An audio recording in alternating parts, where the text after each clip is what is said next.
Hi, I'm Elizabeth from Elizabeth's Healing Path, and today we're going to be making cashew cheese.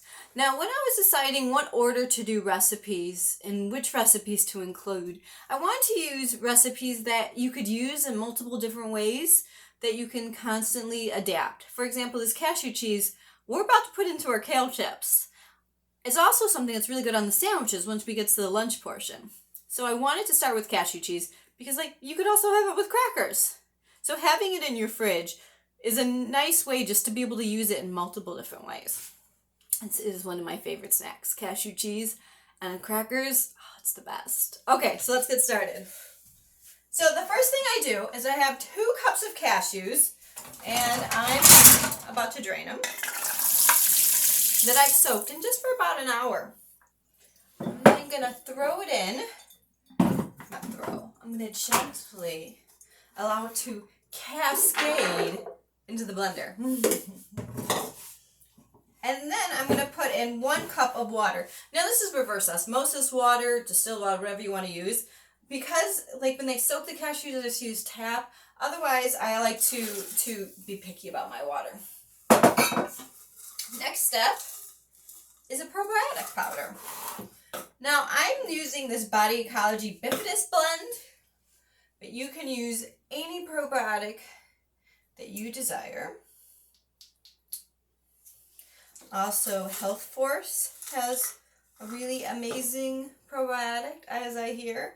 But when I did muscle testing, it was the Bifidus blend that resonated with my body.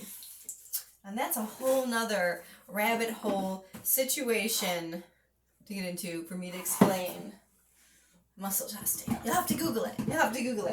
Okay, so before I hit the button, I'm going to hit pause so that you don't have to listen to my blender, and because I don't like editing. There's no editing in this. So I'm going to blend this, and as soon as it's done blending, I'm going to hit play. So hold on one moment, please. And we're back. See, that was easy. Actually, it was only 1 blend. So now that I have it all blended up, I have what's called cheesecloth. And I personally like to get organic unbleached cheesecloth, but whatever you can get a hold of.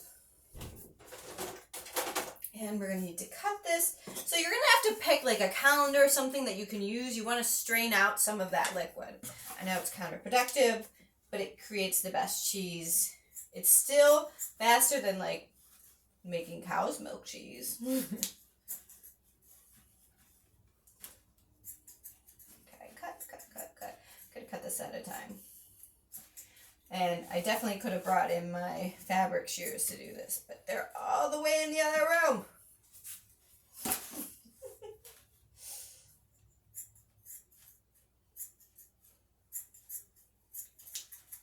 Okay, I cut it. I'm getting low, so I'm going to have to buy some more. Okay.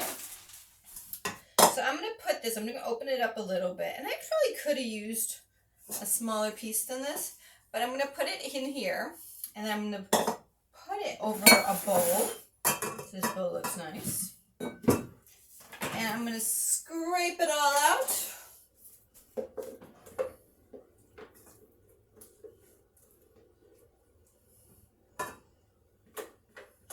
If you like cheesecakes, raw cheesecakes, but you don't want to do all that sugar, this recipe is for you.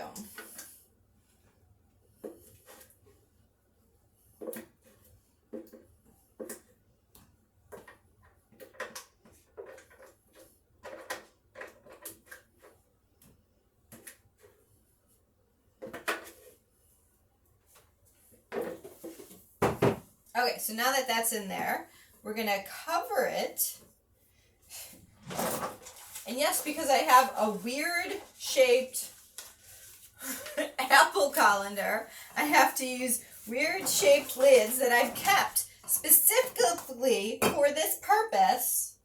And then I need to find, let's use this coconut oil, a jar of coconut oil on top as it presses down on this cashew cheese. This is going to be left out overnight like this. Because you want the probiotics, because the cashew is plus a sweeter nut. So the probiotics are going to start to eat away the sugars that are in the cashews right now as it's going to process. So it's going to start to ferment. It's going to start to become a healthy, this is a probiotics. It's a bit asleep, right? It's not currently alive. We want it to be alive and vibrant for our best health. So I generally don't take probiotic pills. I put it in my food. So I'm going to set this aside here because I have, ta-da! This is what is set aside. So this is a cashew cheese I made earlier, and we're just going to be adding a few more things. So this is actually a fancy salt. It's from Trader Joe's. It's got like mushroom powders and stuff. I really like it. So I'm throwing in this salt. But you just use plain salt. And then use nutritional yeast if you like to. This is the only recipe I use nutritional yeast for, so I just don't keep it in the house. I'm fine with it not being in here. And then we're going to put a tablespoon of lemon juice. If you have fresh, use fresh. And then you're just going to stir it up.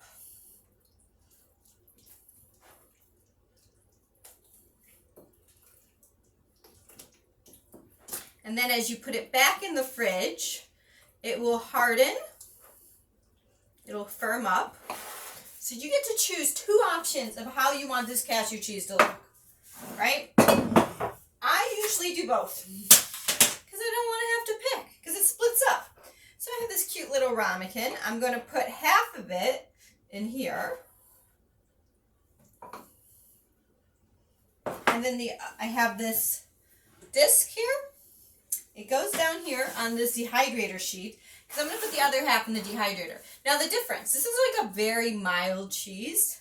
The bacteria, as it gets heated in the dehydrator, is going to continue flourishing and eating away. Now even some of those sugars from the lemon juice, it's going to have a lot more fermenty bite. Is that a word? A little bit more of a fermenty bite than this cheese will. I've had people tell me this is their favorite.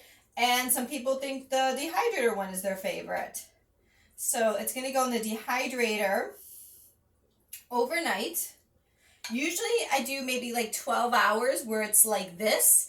And then I lift the ring so that the outside can become hardened as well. If you wanted to do all rings, you would need 2 rings. If you want to do all ramekins, 2 ramekins.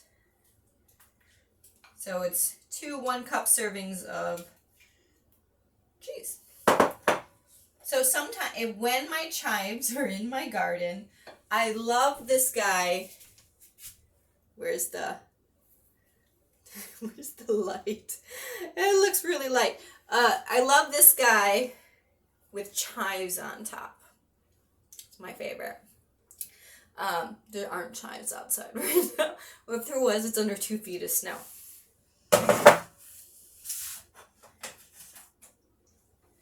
This guy I like just by itself, and it's kind of nice because this one will last longer. Like it has a longer shelf life than that one. So like when I finish out that one, I can start in this one. That one's easier for sandwiches, like to spread on sandwiches, while this one is better with crackers. But both are an option. Decide which one works best for you. And that's it. Super easy, right? That's cashew cheese. I'm trying to keep all the recipes under 10 minutes. So that's a cashew cheese. We're going to use it lots when we get to the lunch kind of portion. I don't think we use it in any of the dinner recipes, but so put this one in the back of your head. It is a keeper. And now we're about to use it in my next video for kale chips. Thanks for watching, and until next time, mangia fresca.